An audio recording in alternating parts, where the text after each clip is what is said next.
BNP ভারপ্রাপ্ত chairman Tarique Rahman বলেছেন, আওয়ামী লীগের মতো পরনির্ভরশীল নয় বিএনপি। জনগণের সমর্থন নিয়ে দেশ পরিচালনা করতে চায় তার দল। রাষ্ট্র সংস্কারের ৩১ দফা নিয়ে বিকেলে চট্টগ্রামে বিভাগীয় কর্মশালায় একথা বলেন তারেক রহমান। কর্মশালায় ভার্চুয়ালি যোগ দেন তিনি। কর্মশালায় 10টি সাংগঠনিক জেলার বিএনপি ও অঙ্গ সংগঠনের নেতাকর্মী এবং পেশাজীবী সংগঠনের প্রতিনিধি অংশ নেন। কর্মশালায় নেতাকর্মীদের বিভিন্ন দিক নির্দেশনা দেন বিএনপি ভারপ্রাপ্ত চেয়ারম্যান। তিনি বলেন, ক্ষমতায় যাওয়ার উদ্দেশ্যে নয়, জনগণের আস্থা ও বিশ্বাস অর্জনে নেতাকর্মীদের কাজ করতে হবে।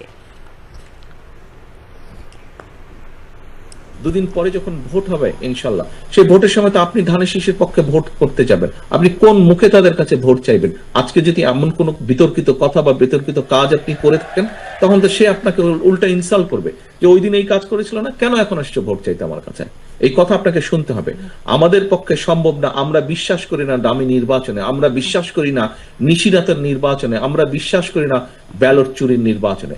আমরা বিশ্বাস করি যেখানে মানুষ লাইনে দাঁড়িয়ে ভয়হীন ভাবে ভোট দিয়ে, যে মানুষ আপনাদেরকে ক্ষমতা দেবে না, আপনাদেরকে দেশ পরিচালনার সুযোগ দেবে। দুটোর মধ্যে পার্থক্য আছে।